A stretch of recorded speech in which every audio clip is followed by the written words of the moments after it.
ఇక్కడ దీపం పెట్టి ఏం కోరుకున్నా జరుగుతుందని చెప్పి ఇక్కడి వాళ్ళ గట్టి నమ్మకం. అలా కింద బాతుకే స్టెప్స్ దగ్గర ఫొటోస్ తీసుకొని పైకి ఎక్కడం స్టార్ట్ చేసాం. చెప్పాలంటే ఇవి కలర్ఫుల్గా కనిపిస్తున్నాయి కానీ 272 స్టెప్స్ ఉన్నాయి. ఇవి స్ట్రెయిట్గా ఉండడం వల్ల ఎక్కడం కొంచెం కష్టమే. అలా మధ్యలో చిన్న చిన్న బ్రేక్స్ తీసుకొని ఆగుతూ మెల్లగా ఎక్కడం స్టార్ట్ చేసాం. ఎంతైనా ఇంత దూరం వచ్చాక ఎక్కడం తప్పదు కదా. ఇక్కడ చాలా కేర్ఫుల్గా ఉండాలి. కోతులు చాలా ఎక్కువ, చేతిలో ఏదున్నా లాగేసుకొని వెళ్ళిపోతున్నాయి and we should be very careful. అలా స్లోగా నడుస్తూ పైకి రీచ్ అయిపోయాం. రీచ్ అయ్యి ఇక్కడ టెంపుల్ దగ్గరికి వెళ్తున్నాం.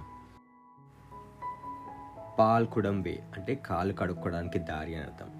ఇక్కడ అలా కాలు కడుక్కొని ఇంకా టెంపుల్ లోపలికి అడుగుపెట్టే ముందు ఈ కేవ్స్ చూస్తూ మెస్మరైజ్ అయిపోయాం.